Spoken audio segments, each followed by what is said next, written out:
شروع اللہ کے نام سے جو بڑا مہربان نہایت رحم کرنے والا ہے۔ حضرت لقمان ایک شخص کے غلام ہوئے۔ وہ شخص آپ کو بیچنے کے لیے بازار لے کر آیا۔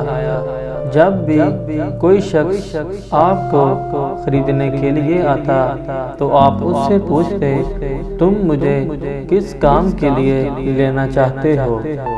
ہر کوئی اپنا مقصد بیان کرتا۔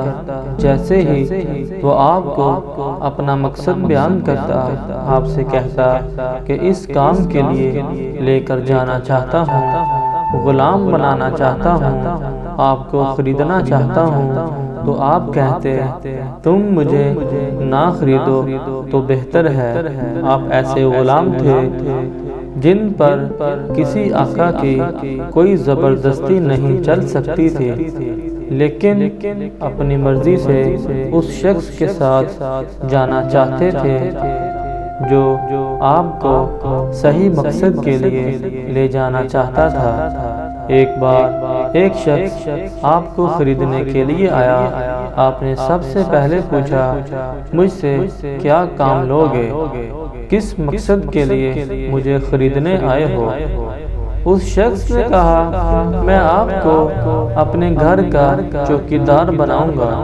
آپ نے اس سے زیادہ سوال نہیں کیے، نہ اس سے زیادہ بات کی۔ آپ سمجھ گئے اس شخص کا کیا مقصد ہے مجھے خریدنے کا۔ آپ نے کہا، ٹھیک ہے، مجھے خرید لو، میں آپ کے ساتھ جانے کو تیار ہوں۔ چنانچہ وہ آپ کو خرید کر گھر لے آیا۔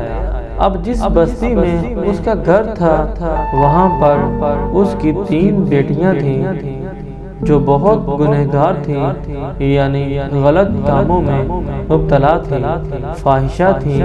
3 فاحشہ بیٹیوں کے درمیان ایک باپ تھا۔ اپنے باپ کی ایک بھی نہیں سنتی تھی اور نہ ہی اپنے باپ کا کہا مانتی تھی۔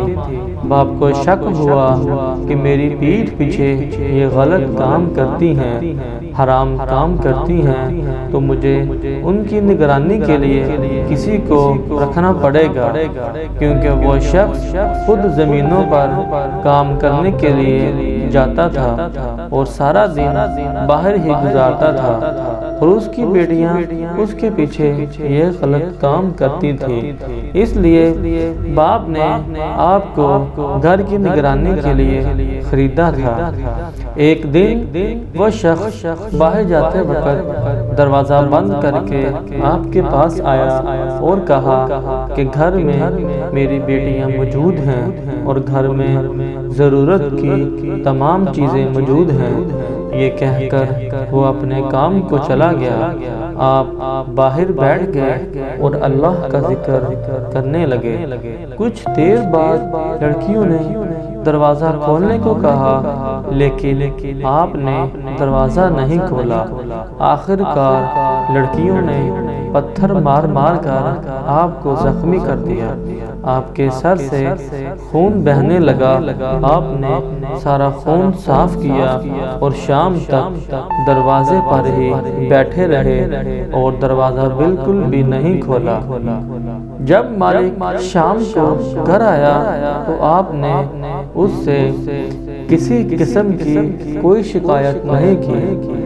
دوسرے دن پھر لڑکیوں نے ویسا ہی کیا اور پتھر مار مار کر آپ کو زخمی کر دیا، لیکن آپ نے مالک کو یہ نہیں پتہ چلنے دیا کہ کس طرح اس کی بیٹیاں اس کے ساتھ ظلم کرتی ہیں، اور شام تک ویسے ہی دروازے پر بیٹھے رہتے، اور جب مالک آ کر پوچھتا تو آپ مالک سے کہتے کہ اس کی بیٹیاں سارا دن گھر میں ہی تھیں اور نہ ہی انہوں نے آپ سے دروازہ کھولنے کو کہا۔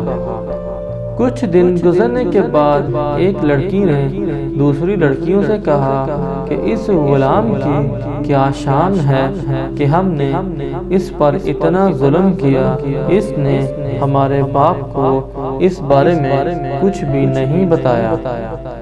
آپ کے اس خلوص کی وجہ سے اس لڑکی کے دل کی دنیا بدل گئی اور اس نے برے کاموں سے ہمیشہ کے لیے توبہ کر لی۔